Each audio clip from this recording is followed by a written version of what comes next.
1738 मध्ये बाजीराव नर्मदेजवळ आले त्यावेळेस निजाम सरोजेस येऊन पोहोचला होता। तो पुढे बाजीरावांवर चालून न जाता भोपाळच्या किल्ल्याजवळ मजबूतशी जागा पाहून तेथेच सैन्याचा तळ येऊन राहिला। त्याच्या पुढच्या भागास ओढा व पाठीशी तलाव होता। किल्ल्याच्या आश्रयाने निजाम ती जागा धरून बाजीरावांची वाट पाहत बसला होता। त्याच्या आसपास बाजीरावांचा सैन्य समुद्र पसरत चालला। प्रतिपक्ष बळकट स्थळ धरून बसला आहे असे पाहून बाजीरावांनी लगेच आपल्या सैन्याच्या मोठमोठ्या टोळ्या निजामाच्या लष्कराभोवती ठेवून त्याला वेढा दिला। असे काही दिवस लोटले। बाजीरावांनी निजामाच्या सैन्यास दाना, चारा, पाणी यांचा इतका दुष्काळ पाडला की तेणेकरून तो अगदी गोगलगाय होऊन गेला। एक जागा धरून बसलो ही आपली सर्वात मोठी चूक झाली असे म्हणून तो अगदी संतापून गेला। त्याचे लोक अत्यंत व्याकुळ झाले। अन्न, पाणी असे ओरडत शेकडो लोक पटापट मरू लागले। जीव जगतील कसे अशी सर्वांना काळजी पडली। दुष्काळात 13वा महिना याप्रमाणे त्यांना काही आजारही उत्पन्न झाले। मग काय विचारावे, त्या लोकांची खूप तारांबळ उडाली। त्यांना वाटू लागले साक्षात आपल्यापुढे मृत्यूच उभा आहे की काय। त्याच्या सैन्यामध्ये वरिष्ठ कनिष्ठ हा भेदच राहिला नाही।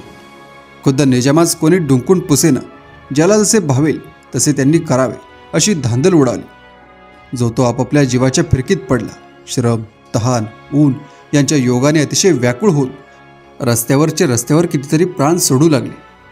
हे सर्व हकीकत धाडशीचे महापुरुष श्री ब्रह्मेंद्र स्वामी, शाहूराजे व चिमाजी अप्पा यांना बाजीरावांनी रणांगणातून स्वदस्तुरीची पत्रे लिहून कळवली।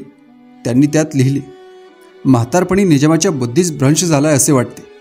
तो एवढा अनुभवशीर योद्धा असून त्याची बेसावतपणाची स्थिती पाहून मला मोठे नवल वाटते। दिल्लीकडे बातमी आहे की निजाम आता वाचत नाही, त्याचा फडशा उडतो। निजाम जागा सोडून हलेना तेव्हा राणूजीराव शिंदे, पिलाजीराव जाधव व सयाजीराव गुजर या त्रिवर्ग सरदारास त्यांच्या अंगावर चालून जाण्यास बाजीरावांनी इशारा केला। त्यांच्यावर निजामाने तोफांचा बडीमार सुरू केला। राजा जयसिंग याचा पुत्र 10,000 बुंदेलखंडी राजपूत शिपाई बरोबर घेऊन मराठ्यांच्या अंगावर त्वेषाने चालून गेला। दोहीकडचे सरदार जीवाची पर्वा न करता एकमेकांवर चौथान उठले। दोघांची गोळागोळी व चकमक सुरू झाली। धुळीने, धुराने व गोळीबाराने दशदिशा धुंद होऊन अगदी दणाणून गेल्या। पहिल्याच झटापटीत निजामाकडचे 700 घोडे व 500 राजपूत पतन पावले। बाजीरावांकडचे 200 शिपाई ठार व सुमारे 300 लोक जखमी झाले। शत्रू आपले ठाणे सोडून बाहेर पडेल तर त्यांच्यावर मोठा हल्ला करून त्यात चोपून काढावे अशी मसलत करून तेथून जवळच 2 बाणाच्या टप्प्यावर एक चांगली बळकट व माराची जागा होती। तेथे निवडक फौज घेऊन बाजीराव उभे राहिले, परंतु त्यांच्या मनात होते तसे घडून आले नाही। जयसिंगाच्या पुत्राचा पराजय होताच तो किल्ल्याकडे धूम पळत सुटला। इकडे मराठ्यांचे सैन्य बाहेरून निजामाला जो आत कोंडीत चालले तो त्याच्या खाण्यापिण्याचे अधिकाधिक हाल होऊ लागले। निजामाच्या गोठात अन्नाचा इतका दुष्काळ पडला की त्याचे सैन्य एकमेकास चावण्याच्या बेतात आले। बाजीरावांनी आपले जखमी लोक नेऊन त्यांच्या औषधपाण्याचा व खाण्यापिण्याचा बंदोबस्त ठेवला। कोणास कोठे जखम लागली याची त्यांनी विचारपूस केली। निजामाच्या मागच्या अंगात जे सैन्य होते त्यांचे अधिपत्य अब्दुल मंसूर खान सफ्दरजंग व कोट्याचा राजा याच्याकडे होते। हा अब्दुल मंसूर खान पुढे अयोध्येचा नवाब झाला व हाच प्रसिद्ध सुजाउद्दौला याचा बाप होय। हे दोघे सरदार आपली फौज घेऊन दुसऱ्या वाटेने हळूच बाहेर पडले। तिकडे नजर पोहोचताच होळकर व पवार यांना बाजीराव हाक मारून म्हणाले, गढे चला, आता तुमची पाळी आहे। उठा, ते चोर तुमचा डोळा चुकून पळत आहेत। त्यांच्या अंगावर पडून भाले तलवारी यांचे शेलके हात काढून त्यास आपले बाहुबळ दाखवा अशी धनाची आज्ञा होताच ते शूर सरदार शत्रूवर लागलीच बाणासारखे चालून गेले। एकदम 40,000 स्वरांची मांड उठली। बंदुकाच्या बारांनी, घोड्यांच्या टापांनी व किंकाळ्यांनी दशदिशा दणाणून गेल्या। आकाश पाताळ एक झाले। हर हर महादेव असा सिंहनाद करीत ते योद्धे शत्रूच्या तोफांवर जाऊन भिडले। त्या समयी निजामाचे 1500 शिपाई जागच्या जागी चीज झाले। अशा धांदलीत कोटचे खान आणि कोटचे राजे, ना कोणी कोणाचा धनी ना कोणी कोणाचा चाकर। जो उठला तो बाजीरावांना भिवून निजामाकडे धूम पळत सुटला। घोडा एकीकडे, मंदिल दुसरीकडे आणि खान भलतीकडेच असे अब्दुल मंसूर खानाची त्रेता झाली। उरले सुरले लोक पळत पळत जाऊन निजामाकडे रडगाणी गात उभे राहिले। बाजीराव स्वार होऊन आपल्या सैन्यासमोर विजयासारखे चमकत होते आणि शाब्बास होळकर, शाब्बास पवार असे वारंवार उत्तेजन देत। यामुळे मराठ्यांचे वीरश्रीचा जास्तीत जास्त चेव येऊन ते शत्रूच्या सैन्यास आणखी आवळत चालले। वेड्यात निजामाच्या सैन्याचे खूप हाल झाले। मुष्टीभर आटा व कटोराभर पाणी मिळण्याची त्यास मुश्किल पडली. बाहेर बाजीरावांच्या दास्तानात शेकडो खंड्या गल्ला व शेकडो हौद पाणी भरलेले होते.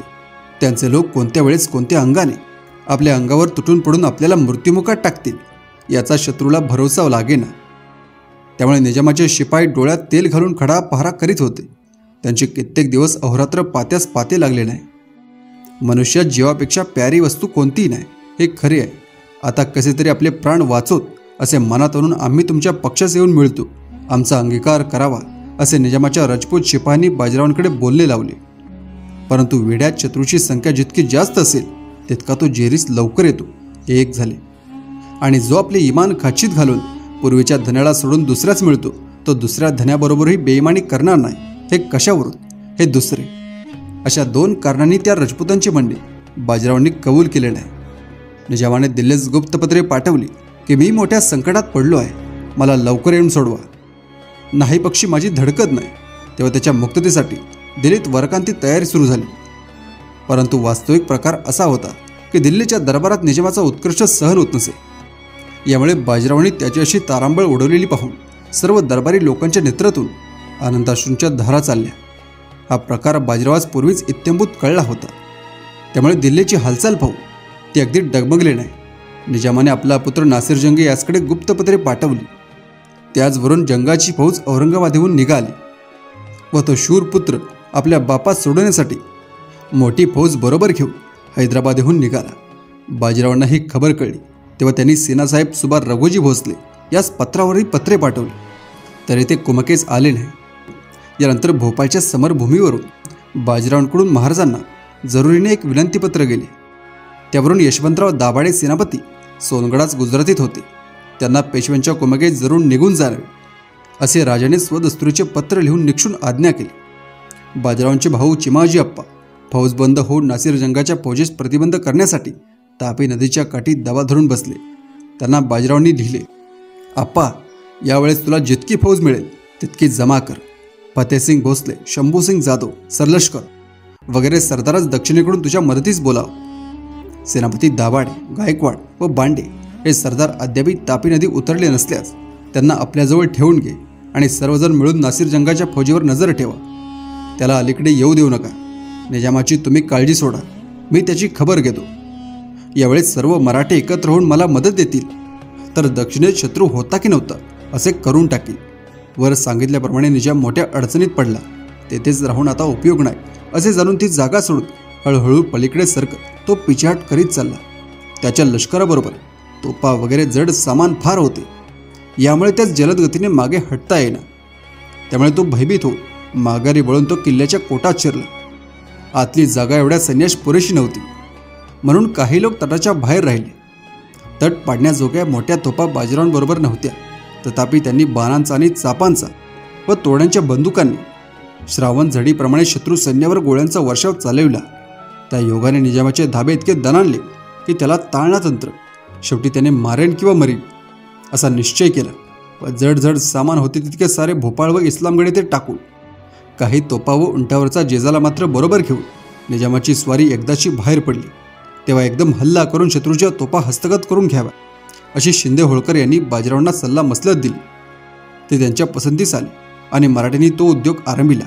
परंतु निजामाच्या तोफांच्या माऱ्यापुढे त्यांचा यत्न सिद्धीच जाईना. हा मजकूर बाजीरावांनी आप्पा स्वतः लिहून कळविला. तोफखानाच्या आश्रयाने दररोज 1 कोसांची किंवा 1.5 कोसांची मजल करीत धीम्या चालीने सरोजी नजीक दुराई सुराई म्हणून 2 गावे आहेत तेथपर्यंत निजाम जाऊन पोचला. तरी मराठ्यांचे त्यांच्या सभोवती कडे पडले होते. ते कमी झाले नाही. 1738च्या जानेवारीच्या 18व्या तारखेस प्रथम वेढा पडला होता तो 11 फेब्रुवारीपर्यंत तसाच होता. 24 दिवस गुजरले तरी निजामास मुक्त होण्याची आशा दिसेना. मग तो शरण येऊन राणोजीराव शिंद्यांच्या मार्फत त्याने बाजीरावांकडे तहाचे बोलणे लावले. ही गोष्ट होळकरांच्या पसंतीस आली नाही. त्या समयी निजामापाशी बाजीरावांनी जे जे मागितले ते मुकाट्याने त्याने कबूल केले.